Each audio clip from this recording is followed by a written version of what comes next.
Sahel is our promise to build a future where Africa stands tall, united and free.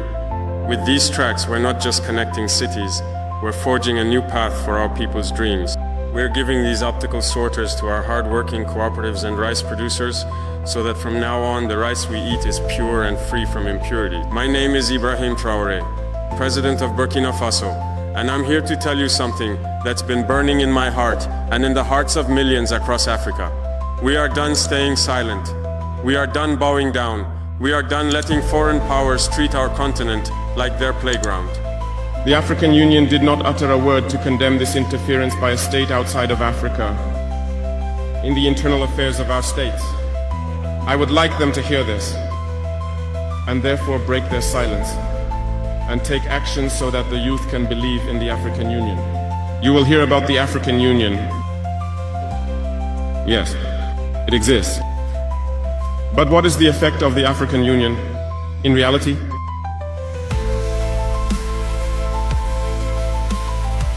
We cannot talk about integration in the theme and not talk about the African Union. Because it is this organization that should unite us, create real integration.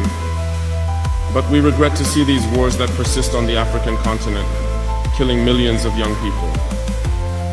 And that this organization, which has heads of state, with armies, is unable to organize itself to support certain countries. The Union is not just a word. The Union is a symbol.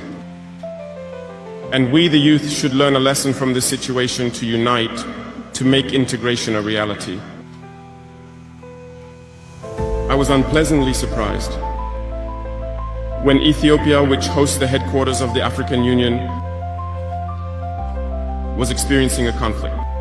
And when I saw the Prime Minister put on a military uniform and announce the closure of the university in Addis Ababa to face the threat. I did not see any action from the African Union to protect these headquarters. Most Western states saw Addis Ababa falling, packing up and leaving. Ethiopia fought, found an internal solution, and is living more or less in peace today. The children of Congo have been dying for years. Several other conflicts, such as in Sudan, exist on the continent. We would have liked to see the African Union generate the forces and all the necessary strategies to support these states so they can regain peace. For nearly 10 years, the Sahel has been the theater of international terrorism. But we see no support from these organizations to find a solution to this problem.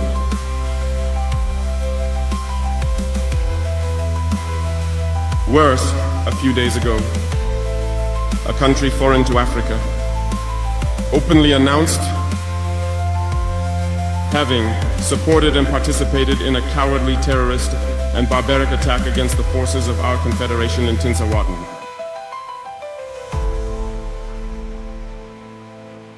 France used to have a tight grip on countries like mine. They had military bases, controlled our economies, and acted like they owned us. But we pushed them out. Mali did it, Niger did it, Burkina Faso did it, and we're not stopping there. When I spoke out against Netanyahu, I wasn't just talking about one man or one country. I was talking to every nation that's ever looked at Africa and seen a place to exploit. I was talking to the leaders who think they can scare us with sanctions, bombs, or angry words.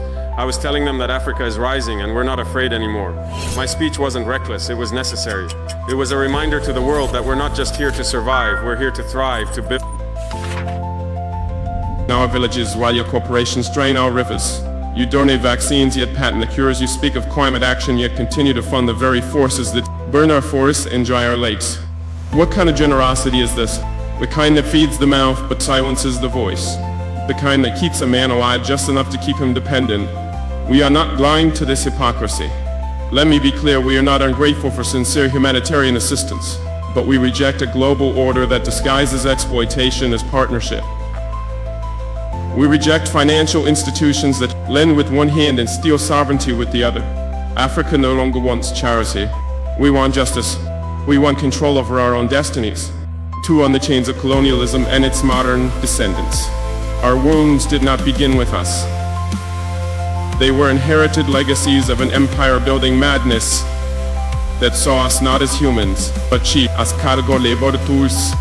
My ancestors were not consulted when maps were drawn with rulers and compasses in Berlin. The borders of Burkina Faso, like those of many African nations, were not carved by our ancestors, but by men who had never stepped foot on our soil, who knew nothing about languages, our tribes, or our spirits. Today, colonialism has a new face. It wears suits, it hosts forums, it signs contracts in Geneva and Paris and Washington. But it still takes without consent, it still dictates instead of dialogues, it still silences instead of listening. If you want to talk about peace, then let's begin by unlearning the arrogance that peace is something only you can teach us. 3. On resource exploitation and the myth of development. They call us developing as if the theft of centuries did not set us back, as if the gold from our lands, the diamonds from our rivers, the oil beneath our feet did not build the very skyscrapers in which this assembly sits. Let us speak plainly. Burkina Faso is rich, Africa is rich. Rich in minerals and culture and wisdom and youth. But you have taught us to measure richness in GDP and export value. You call it development when a foreign company owns 90% of a gold mine on our land. You call it progress when your security forces guard cobalt mines but not our children's schools. That is not progress, that is piracy with legal documents. From now on we will define development on our own terms. Development that puts children in classrooms, not minerals on cargo ships. Development that respects the land, the people, and the soul of a nation. 4. On sovereignty and interference. Why is it that when an African nation makes independent choices we are called unstable? Why is it that when we seek military cooperation outside the colonial sphere, we are labeled a threat? Burkina Faso has chosen to walk a path of sovereignty that is not a threat to peace. It is a declaration of adulthood. We are no longer under your guardianship. We are no longer your junior partners in diplomacy. We are a free people. If a nation chooses partners that respect it rather than exploit it, that is not rebellion. That is wisdom. Let it be known, no foreign power will dictate the alliances of Burkina Faso. We will build relations based on mutual respect, not historical guilt or present-day intimidation. 5. On terrorism and manufacture wars. You ask why there is violence in the Sahel. You ask why our youth take up arms. But you do not ask who benefits when our mines are guarded by private mercenaries, while our villages are left vulnerable. You do not ask how weapons arrive in deserts that produce no steel. You do not ask why peacekeeping never seems to end the war.